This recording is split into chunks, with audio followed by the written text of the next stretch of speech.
And the Pharisees and scribes are complaining about Jesus and not wanting to hear what he has to say. But as is his way, he tells them anyway.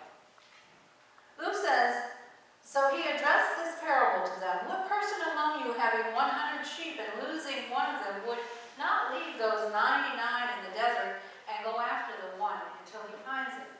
And when he does find it, he sets it on his shoulders with great joy. And upon his arrival home, he calls together his friends and neighbors and says to them, rejoice with me, because I have found my lost sheep. I tell you, in the same way, there is more joy in heaven over one sinner who repents than over 99 who have no need of repentance. There's a passion and joy here for wholeness and inclusion that the Pharisees and scribes just don't get. They're too busy worrying about who's supposed to be left out and excluded. They don't seem to get that when something or someone lost comes home, joy is the result. Wholeness and inclusion produce joy for anyone with a heart open to embrace it. With a heart open to embrace it. The same is true for our lives, isn't it? When people we love are away or missing, we don't feel whole. We're joyful when they come home. We're joyful when we find the peace in our hearts to know a part of them will always be with us.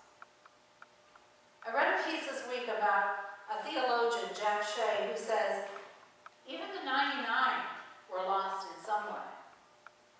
We're all of us, always, in some state of being lost and needing to be found. Even when on the surface, we appear to be a part of the flock. When the perfect number of 100 sheep becomes 99, they are not whole until that really lost one is found again.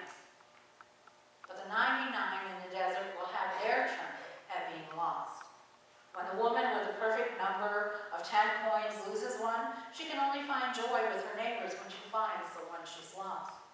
When the father with the 2 sons has lost one to greed and debauchery and one to resentment and jealousy, he cannot celebrate in joy until both are restored to him, until both come into the house and are finally under one roof again. Wholeness and inclusion, they produce joy.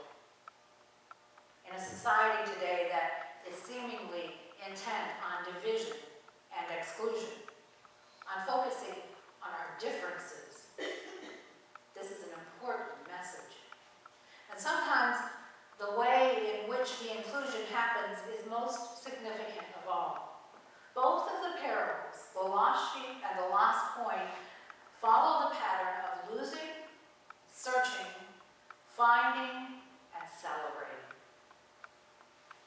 These stories tell us that each person is precious to the kingdom and that God's realm will be incomplete until all the lost are found.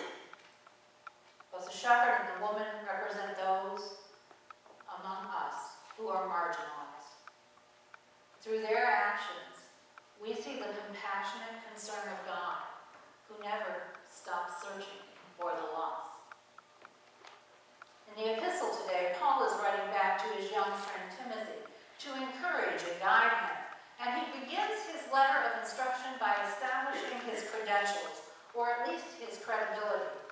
That is by reminding Timothy that he, Paul, was the worst of sinners, and yet one whose life was transformed by the power of God's mercy and grace in his life. Most folks know Paul's story when he, a man of deep and sincere faith, was so sure of himself and the righteousness of his cause back when he was persecuting Christians. And yet, God knocked him off his horse and blinded him until his heart and mind were open to the grace of Jesus Christ in his life.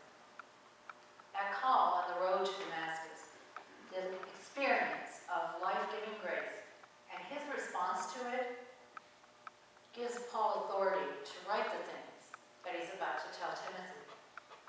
Surely his own story would inspire and encourage sinners of some somewhat lesser magnitude than Paul. Now this week, we commemorated the event of 9/11. And I was reading about the carrying. I thought about the images that I still see of the amazing people carrying the injured out of the debris, finding lost sheep and bringing them back.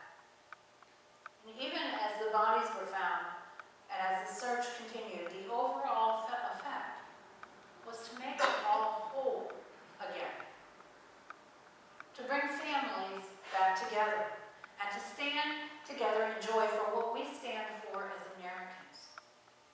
When a soldier gets through boot camp, there is a creed they all say. One line says, "I will never leave a fallen comrade."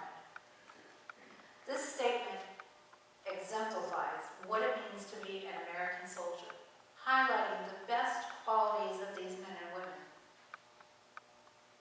It is that same spirit of self-sacrifice that we see in this passage, as the shepherd leaves his flock behind, risking everything to find that one lost sheep.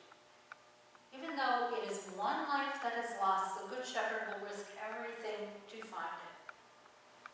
As with Paul, how grateful we should be as Christians that Jesus seeks us out and brings us back into the fold.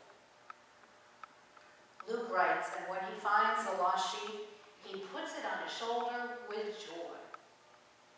He carries that which was lost home again. He shoulders the burden and struggle of being lost and rejoices over the finding. Do you know what that feels like? To be carried?